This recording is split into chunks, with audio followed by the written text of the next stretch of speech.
Halloween forever.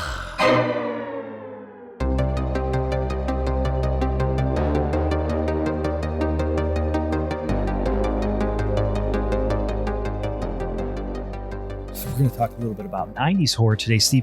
Do you remember, do you know how 90s kids count to 6?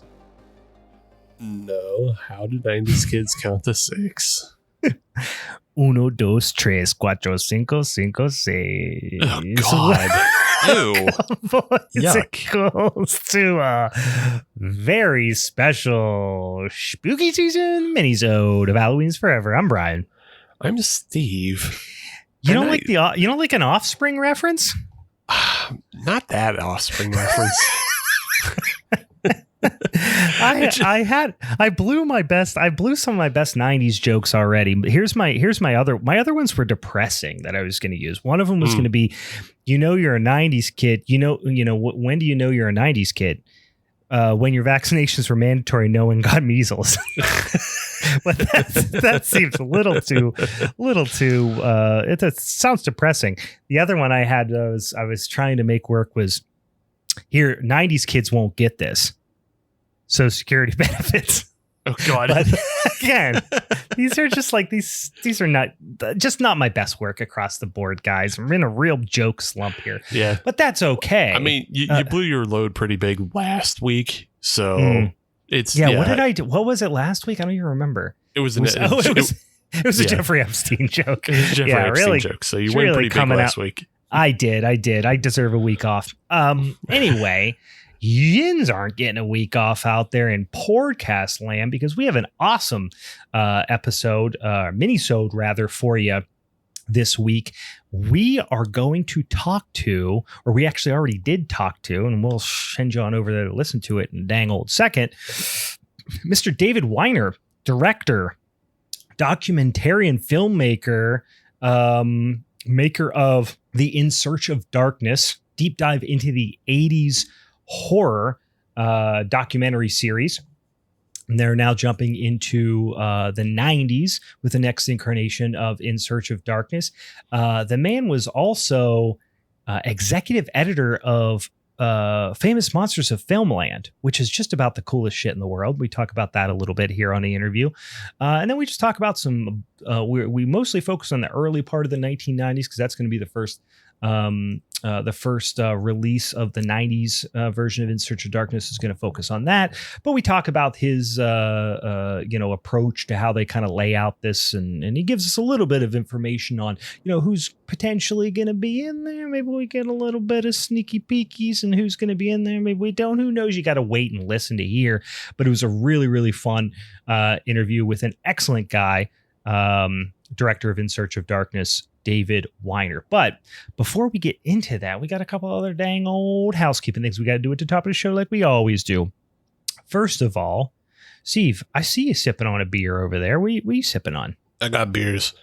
This was a gift from, I guess it's a 2-chain gift because it's a gift from Abjuration to Ben, who then who gifted it to me by proxy, I guess. Yes. They gave it to him and they said, Ben, go give this to Steve when you see him. Yeah. As we recorded the last week for the showdown. Yeah. So even though Ben couldn't just give me the win and we had to do the whole voting thing. We got to do the whole voting thing out there, guys. Yeah. He did give me this beer from Abjuration, and it is a rye brown porter. And boy, it's good. Yeah, I have that one of them in the old Frigidator downstairs, which I'm going to probably jump into after we finish recording this intro because it looked good, smelled good. I'm about to get into it after we get off the old podcast here. Yeah, it's not bitter or chocolatey like a standard porter, but it has just kind of that I don't know, that maybe unctuous is the word I'll use. I'll just, yeah, you use it. Say it again, but slower. Unctuous. I used to say that at work all the time when I was, my job was as a beer educator, so it's appropriate. But I still got made fun of from my coworkers on a regular basis by saying unctuous. I would say the word, look in the back of the room, and my coworkers would be making gestures as if they were going to vomit. Something about it was like how some people don't like the word moist. You know, I think some people are like that with the word unctuous. It's just not something that's used in polite conversation quite often enough. It's a very weird word. I mean, just even in construction. So because I mean, like UNCT, that's such a weird way to start a word. But and then unctuous. Yeah, but it's a hell of a nice descriptor. Yeah, but it's also just like the beer itself. It's just really Moorish. It's filling. It's it's delicious. It has a little bit of that rye spice, and it's got some body to it. It's got a lushness, which is what you get from rye. Yeah, beta glucans in the rye. Guys, get up to speed. Know your beta glucans. Fucking beta glucans. Yeah, there's a MAGA joke in there somewhere, but in any case, I have a beer that was also gifted to me while we were recording our October Showdown episode. If you haven't listened to it yet, go on back there. We did that big. It's like the dang old WrestleMania of our podcast that came out last week, which our October Wheeloween Showdown, where we had the Bogag herself, Meg, back in the building, as well as old friend, multiple time guest, Bigfoot Ben. We had a lot of fun recording in person, eating some snackies, drinking some beer, talking about some spooky movies. Meg gave me one of these Harvest, I guess they're calling it Harvest PA Helles Lager from Pittsburgh Brewing Company. Them's the maker of that old Iron City, if you're familiar with Iron City, if you're from Pennsylvania or the greater Pittsburgh area, you certainly are. They did this project where they did, some PA grown and malted barley, some PA grown hops, and they did this Harvest PA Helles Lager. I was interested to see whether or not it actually would, kind of pass as a Helles.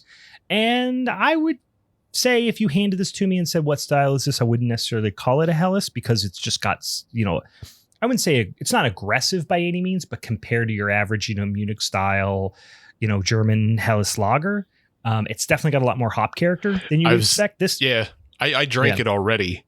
Like I drank it the other night, and it I was going to ask, did you notice like a real prevalent grapefruit note on that? Yeah, I definitely get some kind of perfumey citrus and then a lot of kind of white grape ester type of thing, which is for me more associated with an American style lager yeast strain, but you can get white grape from Pils malt and German lager yeast as well. It's definitely on the fruity side, not as big a substantial malt character as some Helles lagers you would expect. If they just said that this is an American style you don't want to call it American lager because then people think it's going to taste like Iron City or whatever. Right. So I understand what they were going for. I wouldn't say it's necessarily true to style for a Helles, but Helles is quite a broad style. This is a fairly well hopped American style lager. Brewed with Pennsylvania grown malt and hops, but they leaned in on the Helles Lager thing, which I won't fault them for, but yeah, I wouldn't, if you're a fan of, Augustiner Hell or Weinstefan original or, something like that. This is not necessarily the same experience, but perfectly nice beer. It actually reminds me of a beer we made way back in the day when I worked for Leinenkugels called Hoppen Helles, which was very similar, right? It was like American pale malt, there might've been some Pilsner malt in there and, they use continental and American hop blend, but very, very pleasant, drinkable beer. Certainly can't complain about it. Head retention, not so great, but that's where we're at. I think they just blended regular Iron City with the Blockhouse Summer Break. Yeah, they might have. I mean, it's definitely got quite a substantial ester character, which, lagers can be estery, but, it's fermentation character that would be more in line with a, American style lager in my mind. But very pleasant beer, well-made beer. Would absolutely drink another one if somebody handed it to me. That's for sure. But it's not bad at all. But yeah, not necessarily. I wouldn't necessarily call it Helles. But listen, I'm not here to be a dang old style Nazi-ins, guys. All right. A couple other things we should probably talk about, as always, because as we know in the past, we get a lot of new listeners this time of year. Around the spooky season, we get a big old influx of whole crap load of new listeners. Welcome to the podcast. Here's what we do. Spooky ooky content on the internet. Every dang Monday, we release a new podcast. We do minisodes every week, except for the first Monday of every month. We do what's called a showdown episode, which is what we did for October last month.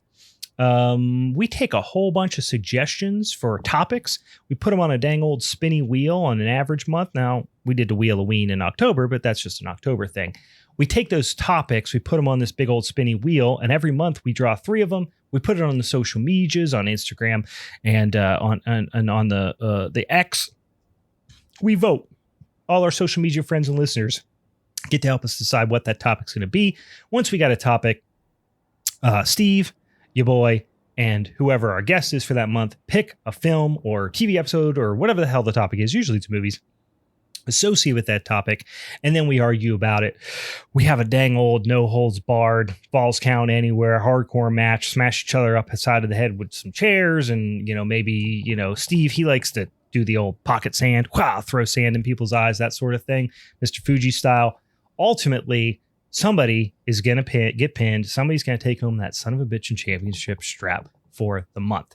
So if you're interested in listening to that type of nonsense, or if you want to give us suggestions for what those topics should be, or maybe you got a suggestion for a minisode. We've done a couple of minisodes in the last couple of months that were listener suggestions like, hey, check out this movie. You should do a minisode on it. Check us out on the social medias. If you go to Halloween is Forever on Instagram or Facebook or X or Stitch or whatever the fuck, all them social medias. We got an account out there, guys. Just put Halloween is Forever. It's a little pixelated pumpkin guy. That's our account. Follow us. Interact with us. Send us a DM if you feel more comfortable doing that. That's fine too. Or if you want to send us one of them old-fashioned ass emails, you can do that by sending it to halloweenisforeverpod@gmail.com. There's a new thing. Yeah. There's always new a new social media. There's always a new thing. But there's a new thing I'm trying to learn. Haven't figured it out yet. Apparently on TikTok, you can now attach an entire podcast episode to a video. Okay. So you can listen to a full podcast on TikTok rather than, if for whatever reason, if that's your preferred, place to fuck around at. But now I have to figure that out. The one problem though that I definitely have learned is that they only take podcasts that are under 90 minutes. And boy, that's a struggle for us.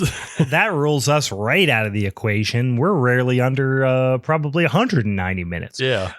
So we tend to talk a lot, especially on them showdown episodes. But that's interesting. That's the one, because I'm an old fart.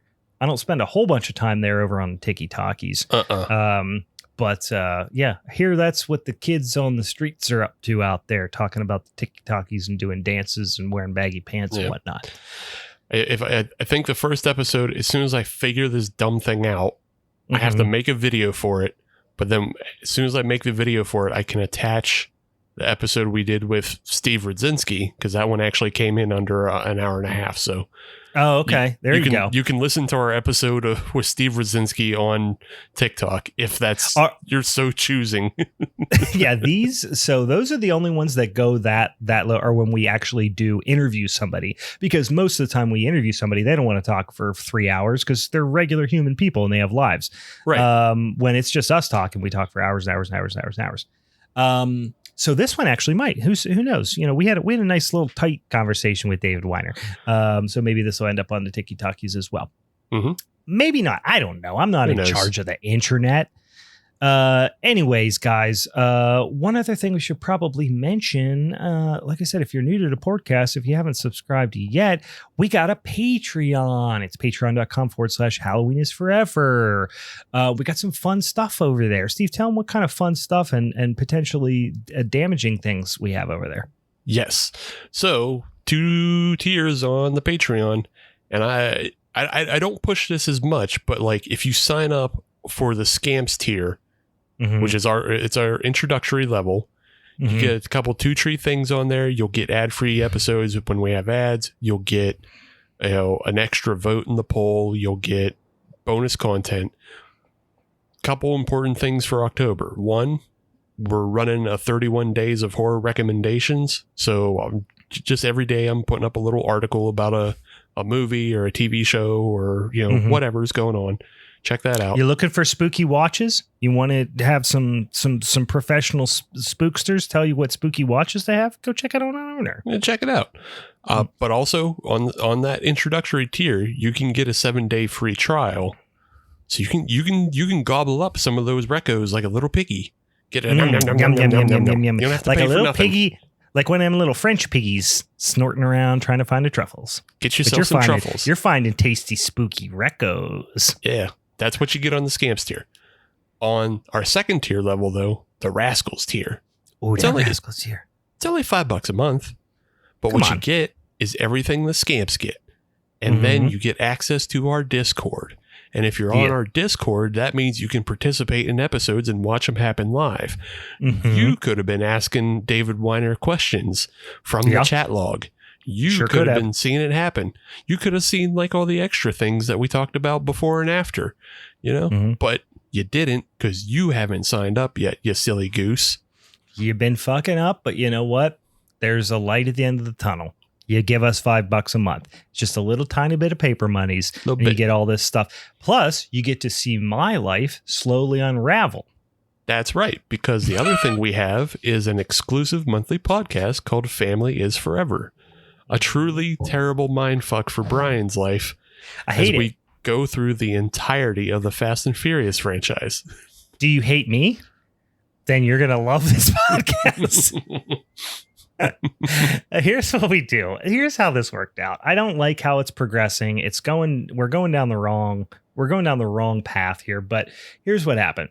We said, I said, I am never seeing any of them old dang Fast and Furious movies, except for the first one. That was about 20 years ago. And Steve said, we should do a Patreon exclusive podcast where each month we watch one of the Fast and the Furious movies. And I said, ha ha ha, hardy har har. That sounds stupid.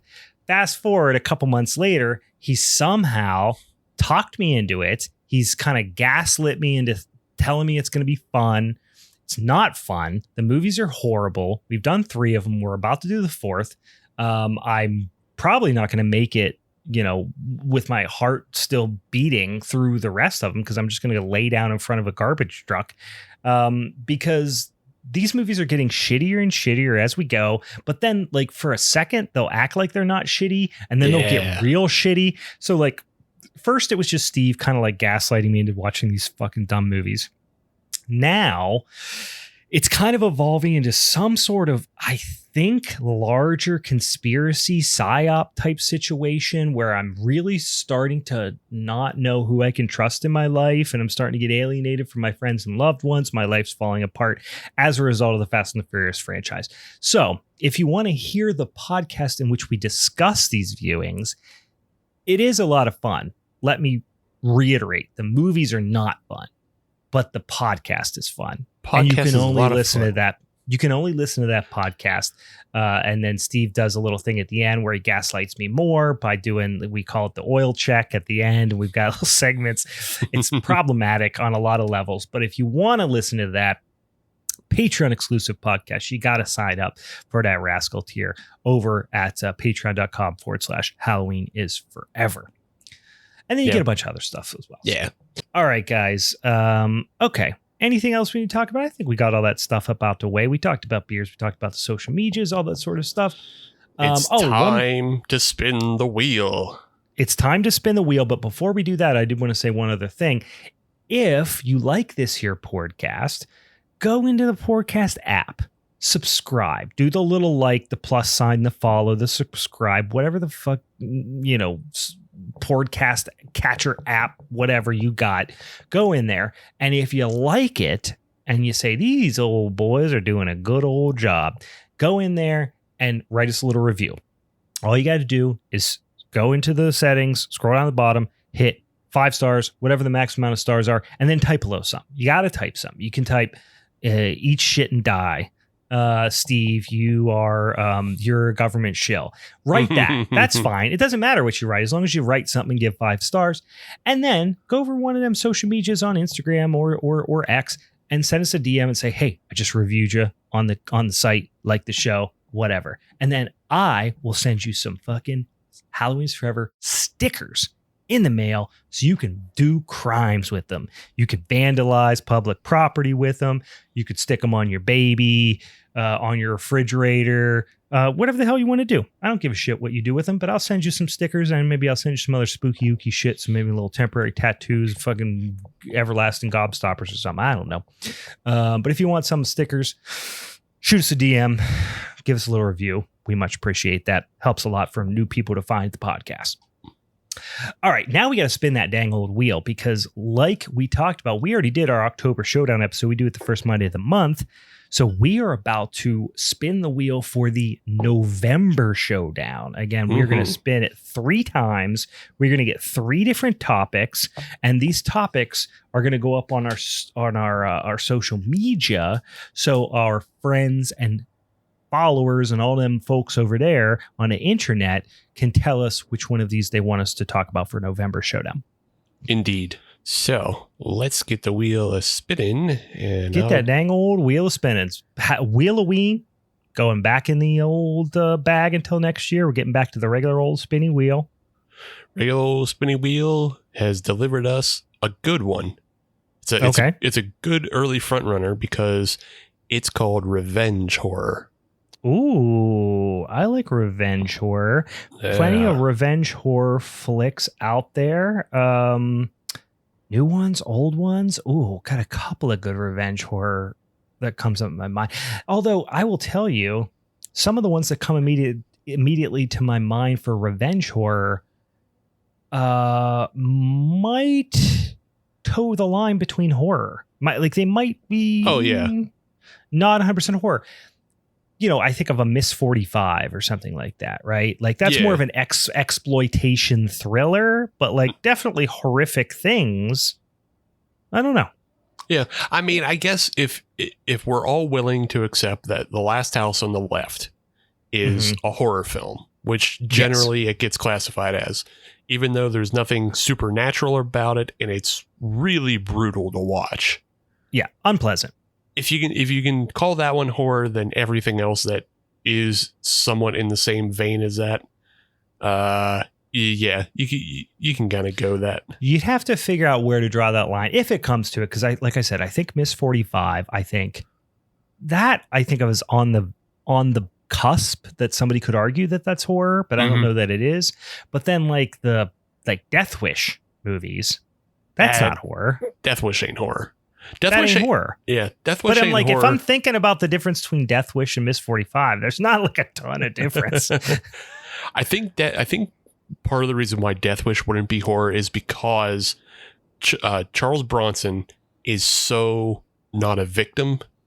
Right. He is 100% in control. He just shows up and then it isn't the victim exacting revenge. Not that that's necessarily a precursor or something that you have to establish, but it's not a requirement. But I do think that has something to do with it. Yeah. Because like it's it's his family, you know, that is the victim. He's a victim by association, by having terrible things happen to his family. But like, you at no point believe that Charles Bronson is in trouble. No. Like, you're just like, oh, the get whole those guys in trouble. Get that slime. I love those movies though. Yeah. All right. So revenge horror is our first. We've got 2 more here. What do we got? Number 2 is That's Telekinesis, Kyle. Okay. That is one came up on the wheel before, but has never got voted in. And maybe we need to change the name to just Telekinesis Movies, because the joke is that's a Tenacious D reference. That's Telekinesis, Kyle. But we're just talking about Telekinesis Movies. We're just talking about, even though we've talked, so I'll use this as an example because we've done it on another episode, so it's off the board. But Carrie, right? Carrie would be a Telekinesis movie. I don't think we've ever done it, but Firestarter, that's obviously a Telekinesis movie, we haven't, right? We haven't done it. Neither the old one or the new one. Yeah, it doesn't matter. Nobody's going to pick those. But the point is, like, a movie where, one of the characters or the theme, the power of telekinesis, mental telepathy, whatever, is prominently displayed. So that's what we're talking about with telekinesis. That's Telekinesis, Kyle. Old Friday the 13th, part 7. Oh, yeah, there you go. But all right, in our final category is fan flicks. Oh, fan flicks. That's a fun one because we have done some fan flicks. Like we've talked about fan flicks. I think they've all been on minisodes, but Never Hike Alone. Never Hike Alone. I can never remember the name of this. Those are some pretty high profile fan flicks. We've even talked about some of the sequels. But those are Friday the 13th fan flicks. So these are movies that are inspired by the kind of licensed, canonized renditions of the franchise. These are fan films that are, in most cases, not, I think almost in all cases by law, these are not commercial films, right? Right. Yeah, they're not. You're not allowed to make money off of them. So that's why most of them exist on YouTube and they're not monetized. I'm sure the filmmakers have some sort of way of copying a little bit for themselves, but I mean, a lot of times these things are crowdfunded. Yeah. Right. I always wonder about the legal gray area that exists there, but typically speaking, these seem to be pretty, they have at least some sort of understanding with the owners of the IP, because if they didn't, they would get the fuck suit out of them, right? Right. So I think it's one of those things where it's like, oh, this is these are typically love letters to a particular movie or franchise. A lot of them that I've seen are associated with the big kind of, horror franchises, 80s, 70s, 80s, 90s horror franchises. So things like, Halloween, Friday the 13th, Nightmare on Elm Street, that sort of stuff. But I'm sure there's plenty of other ones. And I mean, even as you're listening to this now, let's see, Never Hike Alone 2 should be coming out October 13th this year. So, next week or end of this week, actually. And then I don't know if it's out yet or if it's coming soon, but there's a new Nightmare one that actually stars the kid from Wes Craven's New Nightmare. Oh, okay. Yeah. So he's an adult, and I think it's a continuation of that kind of storyline. What's interesting? I don't remember what year that came out. That was the first half of the 90s, right? 94-ish. 94-ish. Yeah, I wish we would have talked to David about that. Spoiler alert, we don't talk about Wes Craven's New Nightmare, but I would have loved to have gotten his take on that, because that's such a fucking weird movie and I still don't fully believe that it exists. But we will maybe next time if we get David back on the show, we'll talk to him next time. Yeah. But yeah, so fan flicks, once again, telekinesis movies and revenge horror. That's what's going to be on the docket for November. So look on the social medias. We usually put it on the Instagram story. We put it on a poll on the Twitter /X, the Twix, if you will. So go on over there, vote, help us decide which of those topics you want us to talk about for that showdown episode in November. And listen up, because we'll tell you who our guest for November is going to be, because we haven't announced that yet. So keep an eye out. Keep an eye to the floor, or an eye to the floor, an ear to the floor. Keep an eye to the floor if you feel so inclined. You ain't going to see that much, but you might hear some things, and we'll tell you who that guest is going to be in the coming weeks. Keep an eye to the floor if you're the bad guy in opera. Argento jokes, guys. We got them.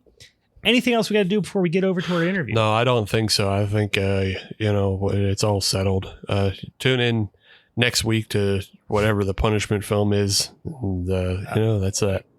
Yeah, the punishment film. We don't know yet. I'm terrified. We'll find out soon. Okay. Without further ado, get ready because we're going to send you over to our extremely enjoyable, super fun, really interesting interview with director of the In Search of Darkness horror documentary series, Mr. David Weiner. All right, let's jump into the interview. We are here. We are honored to have on this very spooky interview season here. We're in the thick of it, guys. We're in the thick of spooky season, and we've got an awesome guest with us today. As promised, we've got David Weiner, director of the In Search of Darkness series. We all know him, but also a ton of other things, including, a lot of fantastic and influential writing about the genre. And we'll get into all of that. But welcome, David. We appreciate the time. Thanks, guys. It's a pleasure to be here. And especially during spooky season, which is my high holiday month. Yeah. I live and breathe October. I have a playlist called Octoberland, and I start playing that usually in August. And and when we cross over the threshold into October 1st, I'm in disbelief that we're actually here. Yep. And then I get worried that I'm wasting it away. I know you got to take advantage of it. You just suck out every little bit of the marrow out of those October bones, right? Yeah. Think about it all year long, and so when you finally get to it, you're like, "Oh, how do I do so many things? I'll do nothing because I don't know where to start." Well, we appreciate you sharing a portion of your spooky season with us. If you wouldn't mind, would love to, if you were so kind as to give our listeners a little bit of a rundown. I think the vast majority of them are probably also already familiar with some of your work, but give us a little bit of rundown on the In Search of Darkness. Obviously multiple. I think there were 3 different installments of the 80s horror, right? And now we're moving into 90s horror. Yeah. I am a writer, a director, producer, filmmaker, documentary filmmaker, and I have done the one you mentioned, In Search of Darkness, Part 1, Part 2, Part 3, which is a deep dive into 80s horror filmmaking. And each of these movies, which are on Shudder and AMC Plus and Amazon, they're made by Creator VC, which is a small company, executive produced by and the CEO, Robin Block. This is all his brainchild. He enlisted me to take his idea and put it into something that you can hold in your hands and physical media, which we're big proponents of. But we ended up doing a crowdfunded project, In Search of Darkness. It ended up being a 4.5-hour film. Upwards of 50 people, the likes of John Carpenter, Heather Langenkamp, Barbara Crampton, Joe Dante, you name it. If they're a horror icon, filmmaker, actor, special effects person, we either got them or we begged them to be in it. And what we do, the reason why these movies are so they're long form and so long is that what we do is we literally go from 1980 to 1989. And then within each year, we cover a bunch of films and we talk to people who were part of the whole era and the movement who made these films. We have larger context chapters in between talking about other topics and related topics to the decade. And the people who are joining us also talk about the movies that they love. And it's just an absolute celebration. And the first one did so well. We did a Part 2 and then a Part 3. Ended up being 14 plus hours of an exploration into 80s horror. I also got to do one for 80s sci-fi as well called In Search of Tomorrow. And so up next, we're going to dive into the 90s and we could talk all about that. But prior to me being a filmmaker, as you mentioned, I'm entertainment journalist. I was the editor-in-chief of Famous Monsters of Filmland magazine. I worked at Entertainment Tonight. in the celebrity trenches for 13 years, writing about getting battle scarred, writing about celebrity marriages, divorces, DUIs, deaths, Hiltons, Kardashians. But amid all that stuff, I got to do some really cool stuff. I got to do set visits. I got to do interviews. I got to do red carpets. I got to talk to some of my absolute heroes, musicians and TV and movies, and that was super cool. And yeah, I guess I'll just. I mean, listen, I'm one of those people who's just been doing a lot of stuff, so I should just shut up about my resume. No, it's wildly impressive. If I could just add one more thing, the thing that I love most is I love interviewing my heroes, and I love sitting down talking to. I love Alien, and if I get to talk to Ridley Scott, which I did for the Hollywood Reporter on the 40th anniversary of Alien, that's like a pinch me moment, Yeah. I did a lot of stuff for the Hollywood Reporter and LA Weekly, and now I get to do it for these documentaries, and I am a happy camper. Yeah. I mean, what a career. I mean, I think if I could notch one of those notches in my belt, I would call that a heck of a career. Editor-in-chief, Famous Monsters of Filmland. I mean, come on, that's something you put on the tombstone right there. From in the monster nerd circles, I mean, that's royalty practically, right? It was the magazine I loved as a kid, and who knew, definitely not me, that I'd end up A, writing for, and then B, running the magazine. Yeah. And I even got to meet Forey Ackerman and meet him at the Acker Mansion. That was one of my questions is, have you ever stepped foot inside the Acker Mansion?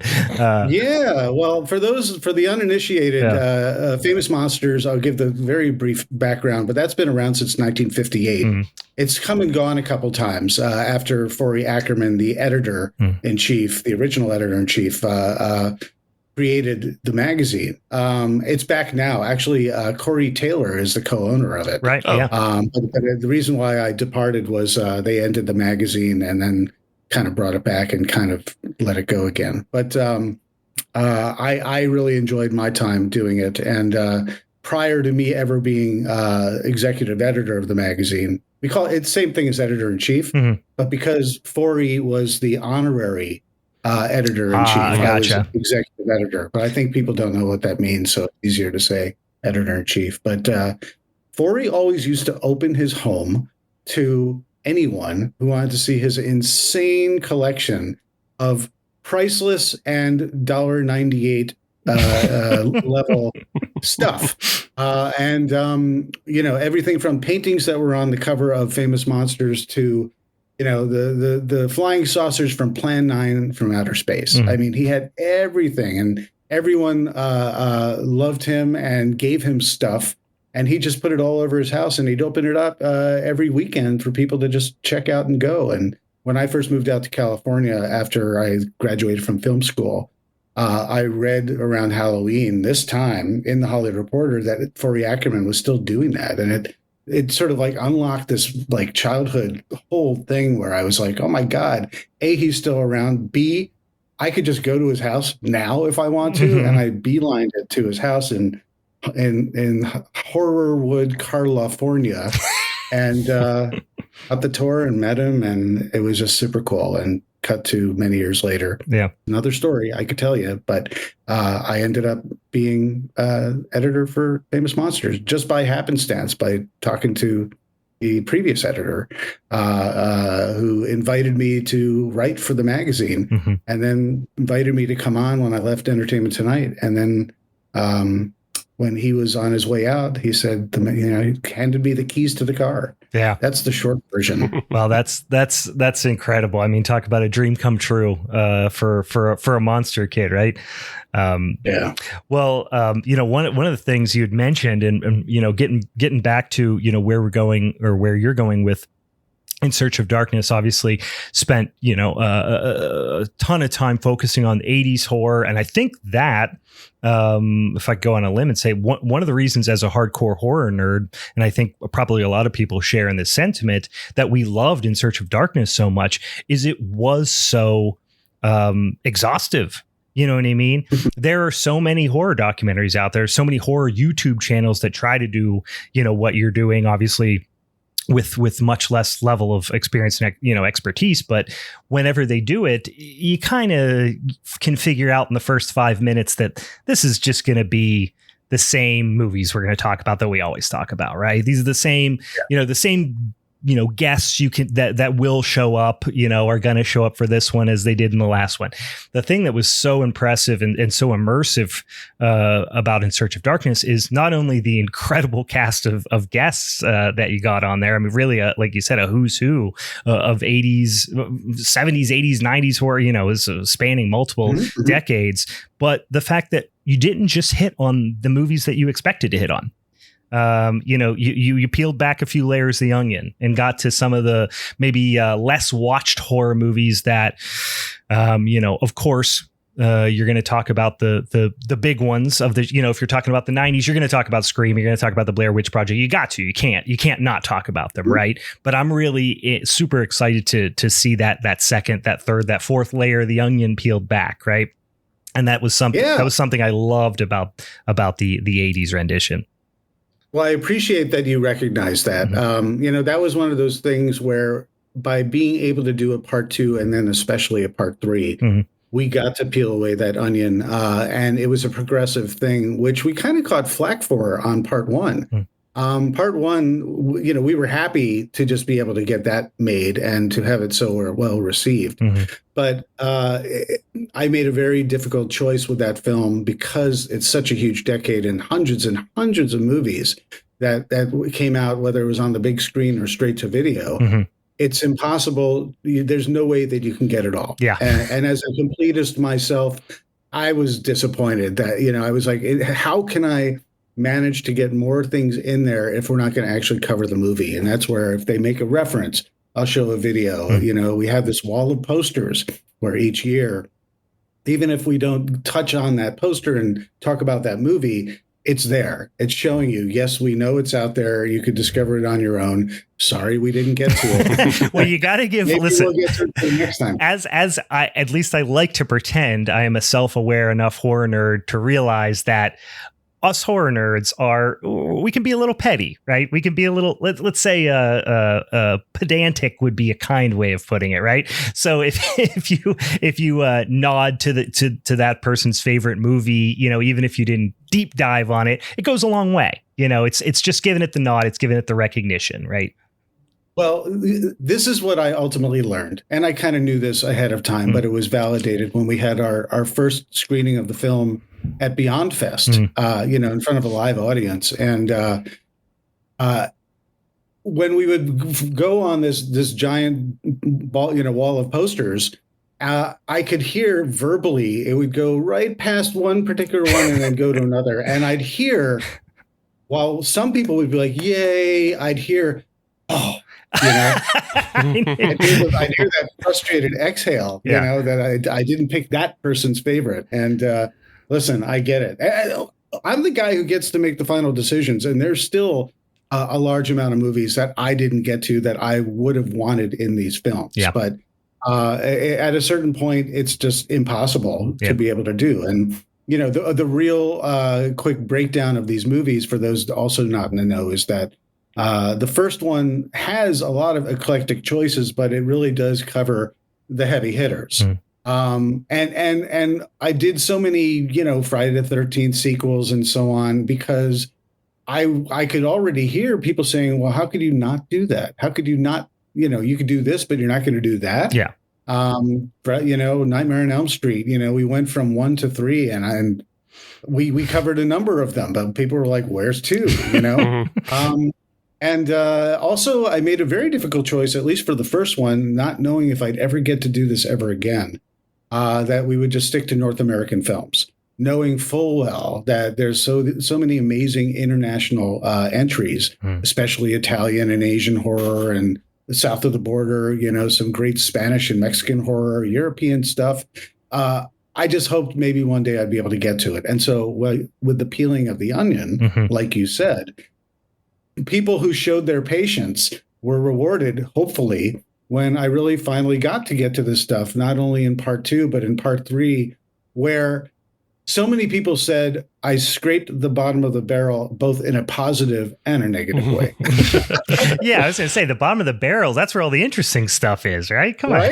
It's in part 2 that you really get into the giallo, which is, one of our it's one of our favorite subgenres, I would say, just because it gets so wild, but it's also so visually impressive. Just for getting into the 90s, though, I know one of the things that In Search of for 90 to 94 wants to focus on is the VHS culture. And since we're talking international, I was wondering if there was any possibility that we may see dipping into the almost anime that became such a huge part of VHS culture during that time, because I can't think of a Suncoast video that didn't have this this forbidden section of films that of Wicked City and Ninja Scroll. And I was just wondering if there was any room for that in this first part, or maybe that's again peeling the onion later down the line. It's yet to be determined. One thing I'll say sort of flat out is a thing that we've been able to do because these are our crowdfunded projects is that we invite everyone to say what they want to see. It's not edited by committee, but it really helps to inform me constructively stuff that I might not necessarily realize is really popular, And I'm not talking about the very well-known popular things. I'm talking about someone loves a particular, everyone wants to have, Warlock 3, right? And we're going to die if you don't have it in there. I need 50 people to say you're going to do Warlock, 3, right? Warlock 2, whichever it is. Right. And some of those more nasty bottom of the barrel stuff. This time around, I'm not going to wait. I don't know how many opportunities we're going to make to do a part 2. We're doing part 1, 1990 to 1994, part 2, 95 to 1999. But then we don't have a game plan for what happens next afterwards. If this is an incredible success, we're very likely to dive back in and just do the whole thing over again. But I think if I've learned any lesson, it's that by the time you get to 3 and you're quote unquote scraping the bottom of the barrel, the appreciation is absolute by the horror fans and incredibly encouraged. And so I plan to mix it up with some very eclectic titles along with very well-known titles. And I have a great problem. And the problem that I have is it's not all going to fit, because there's so much great stuff in this decade. And I think a lot of people, don't really realize that or remember that, but I will be sure to remind them. And then they're going to start saying, well, where's X, Y, and Z? But it's not going to be all just only the hugely popular stuff in the first round like we did with the 80s first entry. Yeah. Gotcha. I mean, even before you got on, Brian and I were talking about how absolutely stacked just the year 1990 was, because you have Tremors, you have Misery, you have the Night of the Living Dead remake, you have all of these wonderful films that came out just in 1990. So I'm going to stop you. How dare you not say Gremlins 2, the new batch? How I dare didn't get you? to it. I'm sitting right here waiting for it. Well, and that's another thing, is I put Gremlins in Search of Darkness, the part 1, sure. But how badly do people want Gremlins 2, And so the thing is, it's very hard. And this is a good, very hard, to experience. But it's very hard to know what people must have, because, again, even though this is going to be a long form documentary, there are so many great films that I want to include. And I guess this is as good a time as any to clarify that there was not a very fine line between the last day of 89 and the first day of 90 in terms of some dramatic change in the content. It still felt very much like the 80s and the early 90s, especially with the explosion of stuff on the video store shelves. But you had all these 80s horror icons. You had Jason, you had Pinhead, you had Freddy, you had Leatherface, you had Chucky. I mean, on and on and on. The Tall Man came around for more. Michael Myers was waiting in the wings to come back. I think it was 95 or something like that. But everybody was there. So it still felt very much like the 80s, but a whole new realm of filmmakers who wanted to. I have a lot of things in my mind to say. It's very hard to encapsulate. No, understood. A-listers wanted to jump on horror movies too. So Bram Stoker's Dracula, Mary Shelley's Frankenstein, Interview with a Vampire, Misery, like you said, Wolf with Jack Nicholson and Michelle Pfeiffer, Michael Nichols film, Ernest Scared James Stupid. Spader. Ernest Scared Stupid. Yes, exactly. The cream of the crop wanted to do horror movies, right. And because of that, there was a lot of great stuff in the theater. But on the flip side of that, there were studios didn't also want to say their movies were horror half the time. Because there was such an overabundance in the 80s that it was a bit of a stigma to call them a horror film. So psychological thriller, erotic thriller, a crime thriller. There's always a good body count. There was plenty of horror to be had. But, if you were making a movie like, Hand That Rocks the Cradle or Basic Instinct or, Flatliners, none of these things were being called horror, Yeah. And so there's still amazing A-list stuff happening, but the dynamic of how they were marketed and who they were marketed to changed a bit when they were trying on sort of a new pair of shoes. And of course, Silence of the Lambs as well. Yeah. To this day, people argue, is that a horror movie or not? Yeah. Which to me is, I think to us horror fans, is kind of silly. I think as soon as Anthony Hopkins won the Oscar, it automatically got adopted into horror just to have an Oscar win in the genre. Those arguments still, I still have people when you like horror movie. Hey, is Jaws a horror movie? Like that's a conversation that's been happening for 40 years, but yeah, it's still in the broader like general public zeitgeist. Like, yeah, still a valid question. So, when if Jaws is in space, is it a horror film? That's my question. As soon as sharks started remembering people and holding grudges, then all of a sudden I was like, now we're in horror, right? Yeah. Now we know that Jaws: The Revenge is a supernatural thriller. Psychological supernatural thriller. Island thriller. I think it might be a Caribbean thriller, actually. So just kind of shifting gears here, but this just kind of popped into my head. I'm always interested in I guess the Bahamas, Bahamian, because it takes place in Nassau, doesn't it? Yes. Listen, I want to correct myself. A Bohemian thriller. Yeah, that's not misleading at all. Put that right on the IMDb page. I like. I'm always interested in the kind of horror's ability to, not to sound too snobby, but kind of hold up the mirror, if you will, to society and kind of reflect some of the, thoughts and fears and themes and things that are in the public consciousness. And of course, it just stands to reason that we want to compartmentalize things in each decade.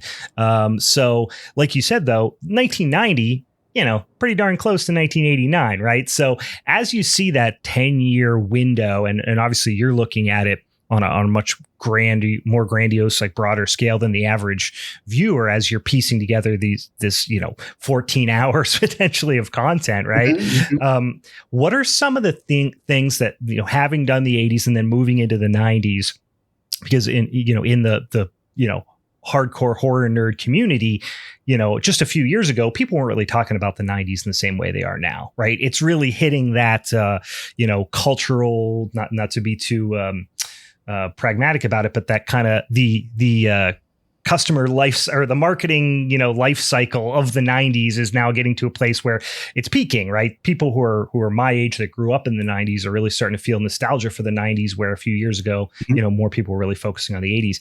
So getting back to my original question, what are some of the like themes that maybe they started to emerge in the 90s, or maybe they just started to become more prominent in the 90s that you really weren't seeing in the 80s, that in your mind maybe differentiate a 90s horror film from an 80s horror film, even though they might be only 18 months apart in release date?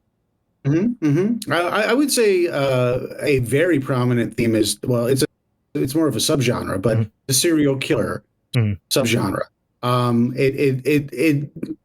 Arguably serial killers were all through the 80s by way of slashers.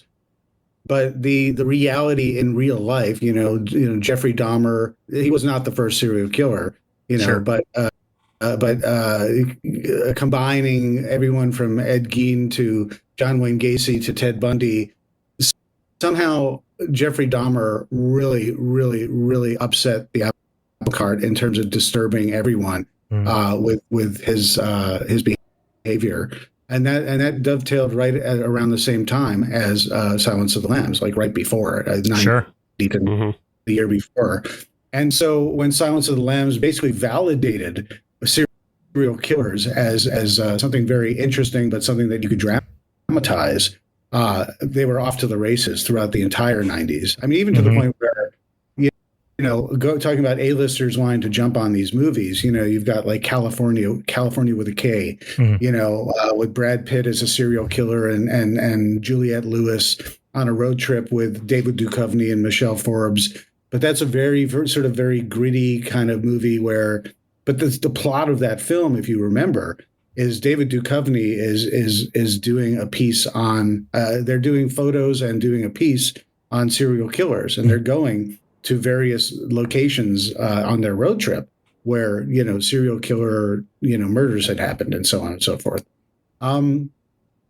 Along with that, though, I think there was a lot of urban blight and urban decay that I think was starting to be acknowledged in film. And so we're coming off of the more 80s where you have corporate, greed is good. Corporate raiders taking over Wall Street. You've got Reaganomics and the trickle-down economics that were no longer trickling down, but they were trickling up. And people were starting to realize that. And people were starting to realize that something was wrong. And next thing you know, you've got the LA riots, you've got Rodney King, and filmmakers like Wes Craven were capitalizing on that and that socio-political element and turning it into an entertaining film, but it's still real dark and gritty with like The People Under the Stairs. Candyman and Cabrini Green and the projects in Chicago, the whole setting is really about the haves and the have-nots and a supernatural creature that comes out of that scenario. I think those kind of set the tones, whether it was that subgenre, the urban blight, or just very much the wolves in sheep's clothing that you don't know who next door, like in Misery and Annie Wilkes. Sure. She seems like a savior, and next thing you know, she's a toxic fan who's going to kill you because she doesn't like what you wrote. Oh, listen, you're 1 second, you're saying hi to her at the mailbox. The next second you're getting hobbled. That's right. You fall right into that old spider web. To this day, a scene I've seen many times and I still close my eyes. You can't be prepared for that. It is honestly, it's such a brutal scene. There are very few scenes that, yes, affect me in that same way. I'll mirror that. Yeah. I just to jump back to you made mention of Candyman, which is one of my favorites of, the decade. And it's a film that is so interesting because, like you said, it takes on the urban blight. And then also it has this wonderful score by Philip Glass. It's so amazing. That is so I feel like it's so unique. Not to say anything negative of like the 80s, but it is so different from what we're used to the 80s, because the 80s is filled with a lot of synth, and then Glass, puts this minimalist, flavor to everything. But another big part of that is Tony Todd, obviously. And so Tony Todd had not popped off in the 80s yet. He was in Platoon, but then it wasn't until 90 that he did Night of the Living Dead and then Candyman in 92. So I'm just wondering, is he somebody that we can maybe expect in the interviews coming up that wasn't in the previous In Search of films? Absolutely. The people that we're getting for the interviews are the icons of the 90s, the guys who were the people who are very prevalent in terms of the moving and shaking and creating of the era. I can't officially name names right now only because regretfully, we're still, at least while we're talking, the Screen Actors Guild strike is still going on. Right. The Writers Guild strike has a tentative agreement. The SAG-AFTRA is still striking. They haven't agreed to any terms yet. So in solidarity, we absolutely support the strike and the actors and the writers. And so normally we shout from the rooftops, everyone that we have. And if anything, we have pretty good bragging rights of the people that we've gotten in our movies. And so rest assured, we plan to get a very amazing and eclectic and cool and memorable and lovable group. But I will say, absolutely. Do we want Tony Todd? Absolutely. Yeah. And not only that, I think it's great that we should sort of talk about Night of the Living Dead, because that's a movie that I think a lot of people dismiss or overlook. Because it's a remake, but it came early on. Yeah. I remember seeing that in the theater, hoping for the best, expecting the worst, and finding it to be one of my favorite movies of the 90s. So much so where with a lot of, I've got the greatest homework in the world. I get to watch 90s movies for fun. And I've been watching the lion's share of 90s movies over the last several months. But normally Night of the Living Dead is my annual spooky season go-to. You've got sort of some of those comfort titles where rather than straying and discovering new stuff, which we all should do, there are the certain ones that just sort of get you started. That ritual watch, right? Yep. And Night of the Living Dead, the remake, the Tom Savini remake with Tony Todd and Patricia Tallman, Tom Tolles, it's so good. And I love it so much. With both Brian and I being from Pittsburgh, and we're obviously big fans just in general because we love Tom Savini and everything that he does and down. I'll tell him you said hi when I'm getting my chip chopped ham at the deli next week. Yeah. He's down there. Yes, please do. Well, you could go to he's got a makeup school right there. Yeah. Oh yeah. You guys know that, I'm sure. So he's probably not hard to find. No, the local horror nerds, we definitely have like on social media and stuff. It's like a Tom Savini sighting, kind of club. It's like, hey, I saw him at Whole Foods, or whatever, because everybody. I'd love to interject real quick that when I did for In Search of Darkness Part 1, I went to Pittsburgh and sat down the same day actually with Doug Bradley and Tom Atkins. Yeah. And they both said to me, "Where's Tom?" And I said, "I keep on trying to get Tom, but our schedules can never align. And every time I want to sit with him, it's just not working out. Like I was like, he's in Ireland right now shooting. I think he was shooting Creepshow actually. Oh, the series. Yeah. His episode of Creepshow. But anyway, we eventually got Tom for part 2. But the funny thing was Tom said, Tom, who I literally one-on-one had been going back and forth just trying to lock him down and make it work. He said to me, "How come I'm not in part 1?" I said, "Tom, I tried to get you so many times. Check your voicemail." Like, well, I should do part 2 because that's my decade. Know? I'm like, yes, I know, Tom. I know. Let's get you to sit down. Please sit still. Well, he's working out. He's an active guy, so that's where everybody's always seeing him around riding his bike around town or whatever. But yeah, he's like a horror royalty around here, as you might expect. As is Tom Atkins, and I actually grew up watching Tom Atkins, in Halloween 3 and Night of the Creeps and all that, and then also playing Ebenezer Scrooge in the Pittsburgh CLO version of A Christmas Carol every year up until only a few years ago. He's wonderful in that too. He's he's just one of the sweetest men you'll ever meet. He's a mensch. He's a great guy. Anyway, Steve, sorry, go ahead. Oh, no, I was just going to say Tom Savini doesn't hear his phone ringing over all the bullwhip cracking. That's true. It's loud. It's an occupational hazard when you're cracking whips. Well, I know we only got a few more minutes here, but I did want to throw out a couple of other. I'm always really interested to see, and this is one of the things I absolutely adored about In Search of Darkness, the 80s rendition. I'm really looking forward to is getting some personal stories from these luminaries in the horror world about the movies that affected them. You know, I could listen to Joe Dante read the phone book, but if I can listen to him talk about the movies that affected his life and inspired him, that's like the most interesting thing in the world to me. So I would love to hear some movies from, and if maybe we can keep it to that first, you know, half of the 1990s that really, you know, you mentioned the Night of the Living Dead remake. What are some other ones that really affected you, really inspired you, or maybe even ones that you feel don't get the credit they deserve from that half of the decade? I have to throw in before I give you answers. One of the things that didn't make the cut for In Search of Darkness from Joe Dante when he was talking about some of his favorites is he talked about how much we were talking about guilty pleasures, and he was talking about how his definition of a guilty pleasure, because no one likes to call them guilty pleasures, right, because you either love them or you don't. Right. But he figured by definition, I think a guilty pleasure for me, he said, was Exorcist II, Heretic. Heretic.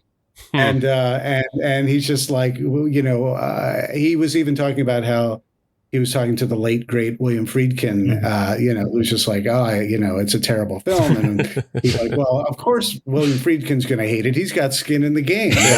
I love it. I think it's one of the best films of the 70s. And he really stood by it. And listen, if you want an older Linda Blair with great hair and lots of locusts. And who doesn't? You know, and Richard Burton as a priest, what more can you ask for? I have to bring that up because it's Exorcist season now, right? Yeah. And James Earl Jones. Listen, I will give you a nice handful of movie titles, but I will preface by saying that it's, as I know you guys know, it's impossible to say what's your favorite. Yeah, you know, I know you said a couple, but even I've been living and breathing this decade now, and so I love so many of the films. I feel like if I mention one, you know, the other ones get all ignored. Well, maybe it's the deep dive one. Like I said, our listeners, you know, are for the most part hardcore horror nerds who want to hear, you know, somebody preach the gospel of popcorn, you know, or something like that. So, it's funny you mentioned popcorn. All right, well, I won't mention it now because I just tried to pick an obscure one that I love. That was a personal pick. Popcorn's a fun one. Yeah, popcorn's a fun one. Dee Wallace, you know, has her moments in it, but that one, it's a bit clunky. It's a little rough around the edges, but it's about a love of cinema. Yeah, and I have a soft place in my heart for. Because I went to film school. And so whenever I watch movies that are in love with movies, even if they're a little self-conscious, I think they're always wonderful because you could see that it's made by, no matter what the result, the filmmaker was a film fan, if not a student of film. Sure. And wanted to imbue their film with some sort of love of cinema. And so I think popcorn's really fun in terms of that. I'll champion Pet Sematary 2. All right, yeah. Cemetery 2 is one of those movies where you know, Mary Lambert comes back and directs. She did the first one. When I first saw the first Pet Sematary, I saw it opening weekend, and I hooted and hollered and was very entertained on the big, you know, watching it on the big screen. But it was only until I was much older, actually pretty much doing the In Search of Darkness movies, that I looked at it from the point of view of being a dad. Yeah. You know, and I saw it in a whole new light, and it became a much more serious film to me. Kind of a downer, actually. It is. I can't. I have two young children, and I'm the same. I can't watch it anymore. And I sound. Maybe it sounds lame to say that, but yeah, I like when I was a kid. I thought, not that I was laughing when a child gets struck by a truck, but like it didn't affect me that much. And when the kids, you know, stumbling around, hacking at people's Achilles tendons, it was almost, I don't want to say comical, but it was like, hey, look, a crazy little zombie kid. Yeah, it was outrageous and entertaining. Now it affects me way too much.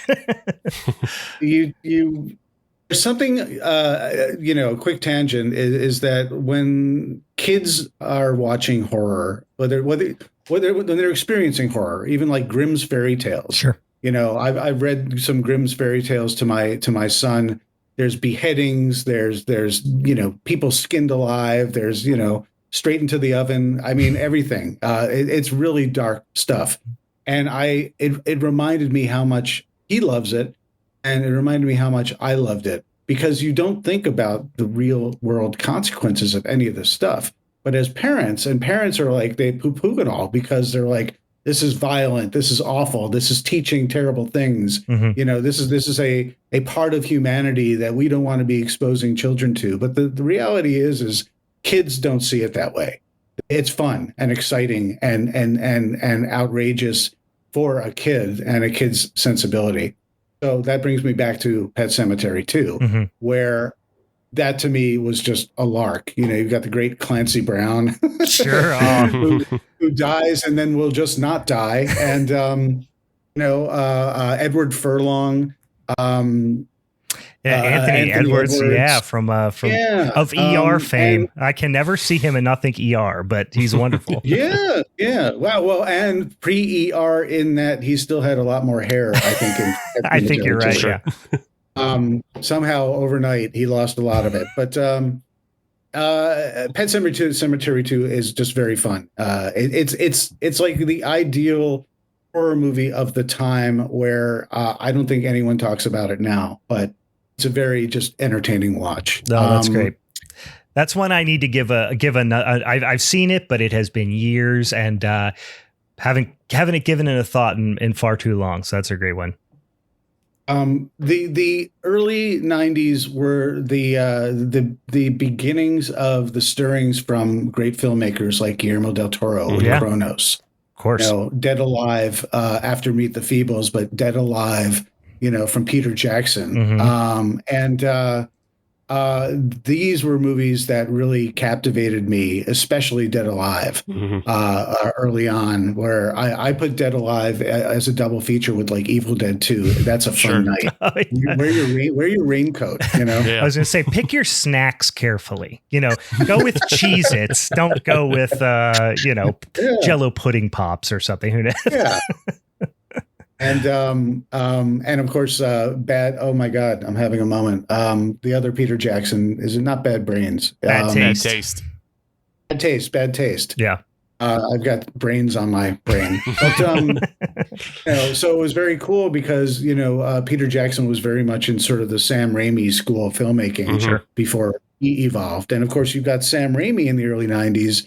He's doing, Darkman, which is really kind of horror adjacent. Yeah. And then, of course, you've got Army of Darkness, which has fulfilled our dreams after seeing the end of Evil Dead 2, that we actually did go, the movie that should have been and was going to be called Medieval Dead. Yeah.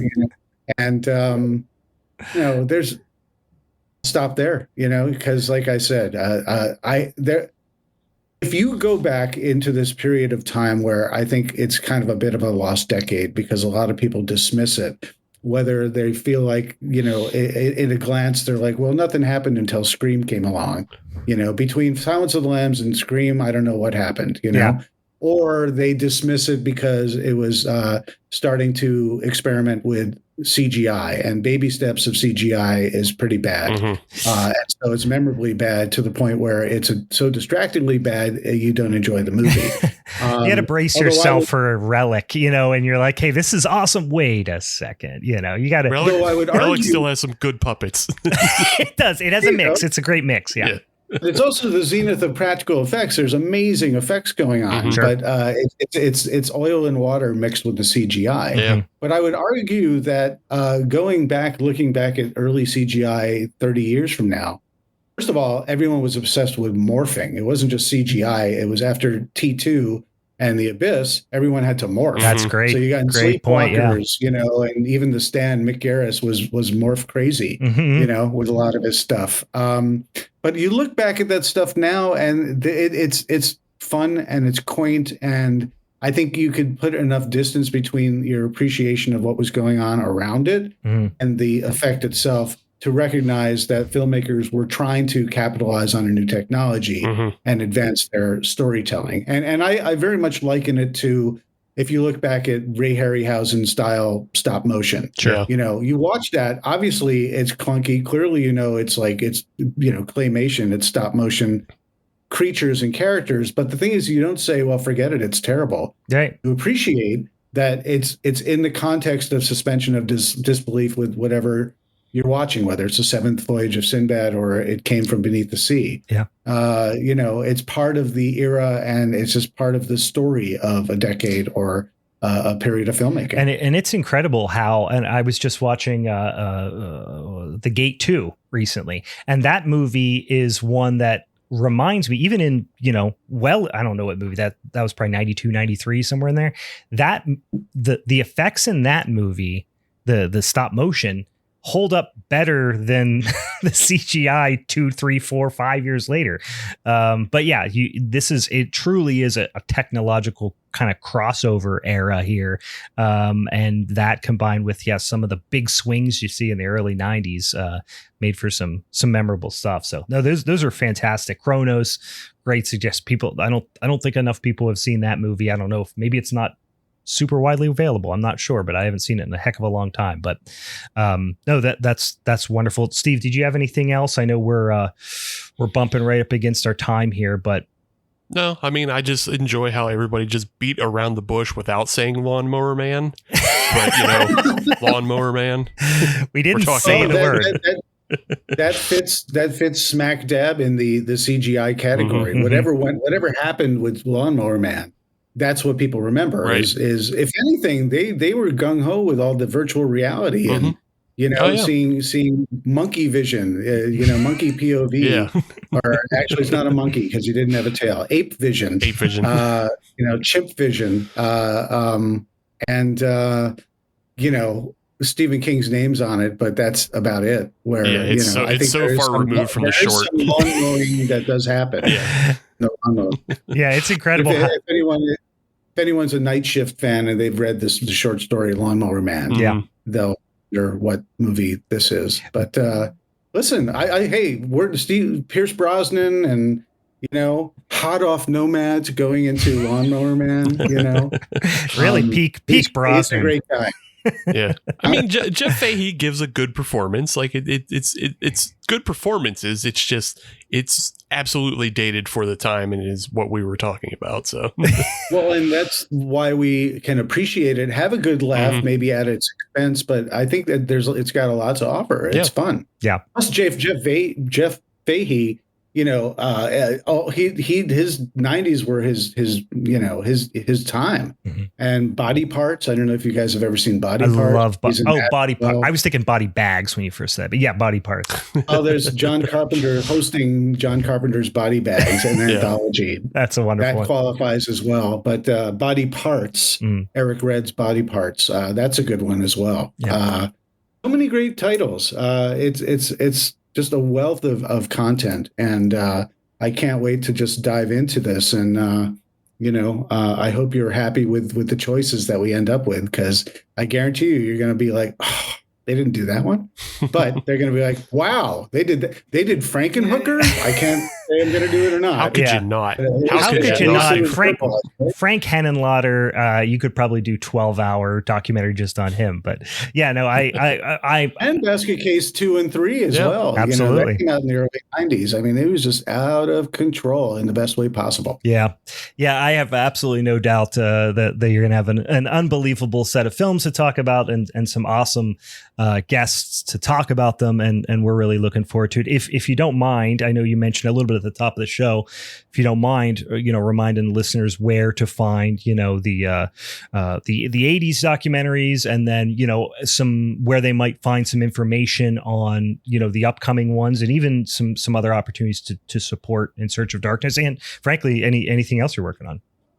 Yeah, absolutely. Well, right now is our campaign for In Search of Darkness 1990 to 1994. Go to 90shorrordoc.com, 90s, 90shorrordoc.com, between October 6th and October 31st. And you can find out all the cool stuff that you can get with that. There's, lots of cool swag that comes with it. You could get your name in the credits. You get cool posters. We've got a really cool In Search of Darkness patch this time around. We've got some new fun stuff. And we've got a year-long calendar of events that we're putting together to be transparent about all the cool stuff we're doing, where you could talk to the filmmakers, including myself, about what's going on. But also you could talk to some of the icons that we talk to, and we could just have conversations like we are right now, just talking about some of the great elements of 90s horror. So it's more than just ordering and then waiting for it to happen. You get to be part of the whole process, and that's very important to us at Creator VC. So you go to 90shorrordoc.com. All our socials are still at 80shorrordoc. Just because we have all the followers there, why migrate to a place where they can't find us, right? Right. Obviously. Yeah. Because it's too hard to change the handle, right? Yeah, it takes 3 weeks. You got to send them a blood test. It's a whole thing. Right, exactly. And these days, you don't even know if you're on Twitter, X, or Blue Sky. So, so 80s Horror Doc is where you're going to find all the stuff about what we're doing for the 90s. We're also doing weekly group watch. I've run out of steam, and I'm in pitch mode, so I can't even speak. No, it's we do every Sunday. We do like a watch party kind of thing. Watch parties. Thank you very much. So lots of cool stuff there. A lot of people, especially around spooky season, are looking to watch In Search of Darkness, the original trilogy, the 80s trilogy, for their watch, their watch list and all sorts of stuff like that. But I know a lot of people aren't finding part 1 on Shudder. Part 2 and part 3 is on Shudder, but part 1 has mysteriously disappeared. The cool thing is that In Search of Darkness, the 80s trilogy, is going to be also available if you go to 90shorrordoc.com. You can get a disc with all 3 discs in it. It's going to have a brand new art and brand new booklet, but you basically, physical media does not go away when everything else does on streaming. And I think I would say there's a great example of why we should be investing in physical media, and why I have a nauseating amount of DVDs and Blu-rays, VHS tapes in front of me here, is because once I have that, then if it goes off Shudder, you still can watch it in its entirety, guys. We're not at the mercy of the streaming overlords. I made the biggest mistakes early on with a very egregious misunderstanding of how Netflix works. And I thought Netflix was just like my streaming video store. And so I started getting rid of stuff because I'm like, I have so much physical media, I don't have room for it. I'll just get rid of this series. Yeah. I'll get rid of that series, And next thing I know, I was looking for it and I couldn't find it on Netflix. And I started to realize and understand that certain licenses, expire and this stuff is gone. And sometimes it doesn't pop up elsewhere. So anyway, I learned the hard way that if you have the space, hold on to that physical media. And the cool thing about In Search of Darkness is that it is hard to come. Unfortunately, it is hard to come by because we don't sell it in stores, but we do sell it from time to time. And now's the time to jump on it. And so while you get In Search of Darkness 90s, you will have to going to be shipped, I think, right around Christmas time. So you're not going to have to wait a very long time for that. And you can get the whole trilogy in one package. And that's pretty neat. Yeah. For your, like I said, for your insufferable horror nerd, if you've got a hardcore, I say insufferable with love and affection. If you've got a hardcore horror nerd in your life, this is definitely the 80s horror documentary for them. Because, like I said, it's a big old deep dive, and having all that content in one spot is quite a luxury. So absolutely go over to 90shorrordoc.com to find out more about the 90s one. And then, if you want to grab that, would you call it a set, that complete? Yeah, it's the complete. It's a complete trilogy. It's trilogy. That was the word that was escaping me. Don't quote me on this, and I should know because listen, I should know. But I think we're calling it the complete journey through 80s horror on the cover, but essentially we're calling it the In Search of Darkness trilogy.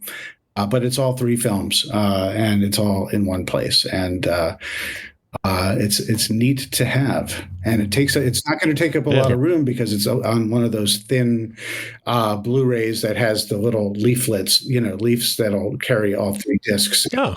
Oh, there you go. Yep. Versus a larger sort of box sleeve. Yeah. Like this. Nice. It's not going to look like this. Ooh. It's not going to look up my Universal Monsters DVDs that take up half of an entire shelf on their own. And for those still listening to me while I plug away, I did In Search of Tomorrow, the 80s sci-fi documentary, and we have a companion book that we were putting together as well. Oh, so wow. if you go to 80sscifibook.com, 80sscifibook.com, we're putting together a 300-page hardcover book that's the ultimate companion to the movie. And so it's going to have everyone who's in the movie. It's going to be a similar structure, 1980 to 1989. But what will be different is we're going to have a lot of the material that didn't make it in the cut. We're going to have 70-plus movies. There's going to be a lot of additional material where at the end of each movie page, if you talk about Blade Runner, there's going to be a QR code, and that's going to take you to video content that was unseen and you didn't see. Oh, that's it. That's awesome. Really cool. And if you really are also, like I said, we like to put people's names in the credits.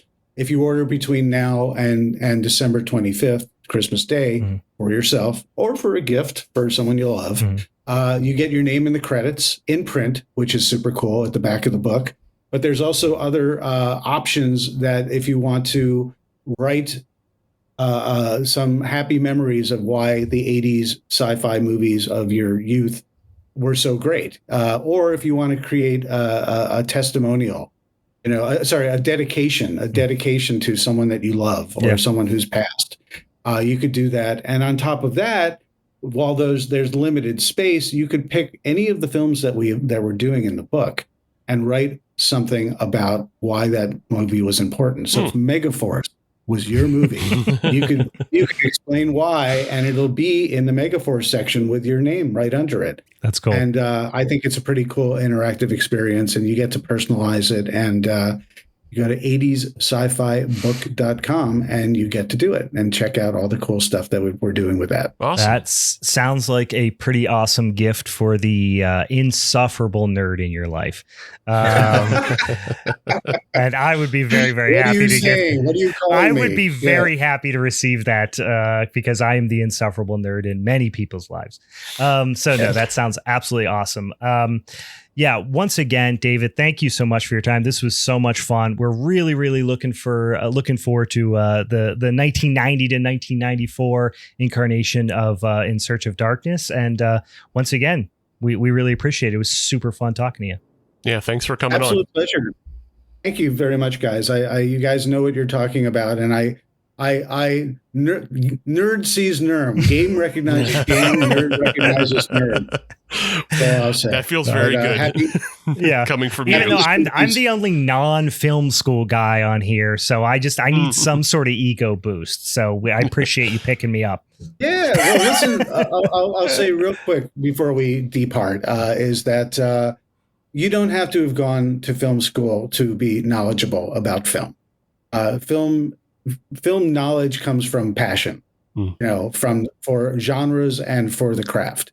And you don't have to have a degree to validate you. If you really love this stuff, if you've created, say, a podcast talking about movies, that is something where you're sharing your love with the world who can also appreciate it. And that carries a lot of weight because it shows your dedication. So don't sell yourself short, if you didn't go to film school. Yeah. It's not all it's cracked up to be. Yeah. I've been there. Well, Steve won't let me forget it anyway, even if I try. So where'd you go, Steve? I went to Penn State. It's not like it was an okay program. It's not, You're not in Tom Savini's school right now, are you? No.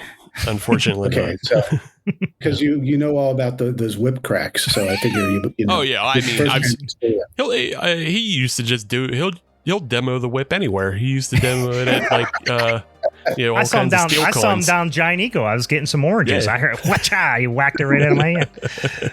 Now we can be told. But yeah, absolute pleasure talking with you guys. Thanks so much. Yeah, And, you too, David. Thanks appreciate again. you spreading the word.